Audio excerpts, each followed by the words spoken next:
أنا لست صوفيا أطوف بقبة، أنا لست ممن يدخل القبر مسجدي، ولست يهوديا ولست برافضي، والرافضي في الأصل كالمتهودي. أنا لست تكفيري ولست بخارجي، يرى مؤمنا بالله مرتد ملحدي. Parce que c'est obligatoire pour toi d'adorer Allah subhanahu wa ta'ala. C'est pas si tu veux, machin, non, c'est obligatoire.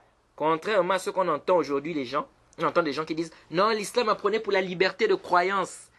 Hein? Moi j'entendais un frère là, Abdul Majid, non, mais l'islam appelle la liberté de croyance, etc. Ça c'est grave. Et ils amènent quoi comme verset? Ils amènent des versets comme là où Allah dit par exemple dans la sourate Kahf, au verset 29, sourate 18 au verset 29, وَقُلِ الْحَقْ مِنْ رَبِّكَ فَمَنْ شَاءَ فَلْيُؤْمِنْ وَمَنْ شَاءَ فَلْيَكْفُرْ. Regardez, hein. Ils amènent des versets comme ça. Non, Allah subhanahu wa ta'ala a dit, la vérité émane de ton Seigneur. Celui qui veut qu'il croie et celui qui veut qu'il mécroie. Celui qui veut qu'il croie, celui qui veut qu'il mécroie. Allah a dit dans le Coran, il dit au même au prophète, tu n'es qu'un annonciateur. Ou tu n'es qu'un avertisseur. Donc, ils amènent des versets comme ça là pour dire quoi? Pour dire que l'islam a prôné pour la liberté des croyances. Haza qawlun batil. Wa qawlun kufri. Ça c'est une parole du kufr.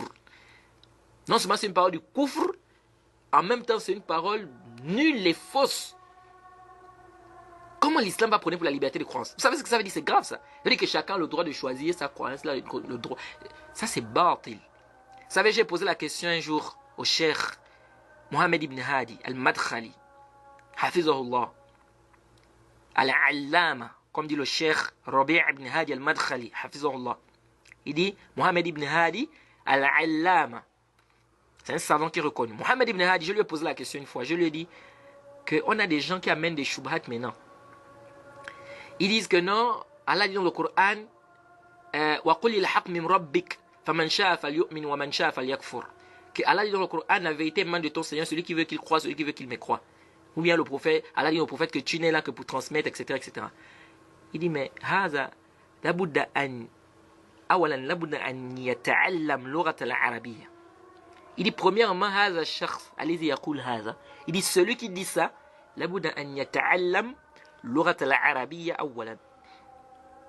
Regardez ce que le cheikh me dit. Il me dit, cette personne-là qui dit cette parole-là, premièrement, il doit d'abord apprendre d'abord la langue arabe.